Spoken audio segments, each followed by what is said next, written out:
हरे कृष्णा। आप सभी का इस आध्यात्मिक स्वयं की ओर ले जाने वाली यात्रा पर स्वागत है। आज का हमारा विषय है कि प्रेम ही भक्ति है या फिर भक्ति ही प्रेम है। हम संपूर्ण ब्रह्मांड में सिर्फ और सिर्फ प्रेम की ऊर्जा पर ही टिके हुए हैं। उस ईश्वर की प्रेम भरी दृष्टि ही हमारे जीवन को चलाने का एकमात्र सहारा है।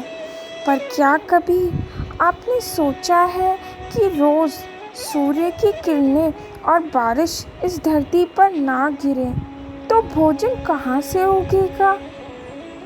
या फिर सूर्य, हवा, धरती और वर्षा के रूप में भगवान अपनी प्रेम भरी दृष्टि से हमारे जीवन को चलाते हैं। पर क्या वो इन सभी वस्तुओं के बदले में कुछ मांगते हैं या फिर कुछ कभी शिकायत करते हैं? नहीं, क्योंकि प्रेम सिर्फ निस्वार्थ भाव से ही किया जाता है। और जिस प्रेम में सिर्फ देने की भावना हो और दूसरों के कल्याण की भावना हो, वही प्रेम सबसे उत्तम माना गया है। और जब वह प्रेम भगवान से किया जाता है तो वह दिव्य बन जाता है। जब एक छोटा बालक अपने माता की गोद में रहता है तो वह कितना सुरक्षित महसूस करता है, क्योंकि उसे अपने माता पर संपूर्ण विश्वास और श्रद्धा होती है कि उसकी माता उसके हर एक ज़रूरत को पूर्ण करेगी। बिल्कुल वैसा ही रिश्ता हम सभी जीवात्माओं का परमात्मा से होता है।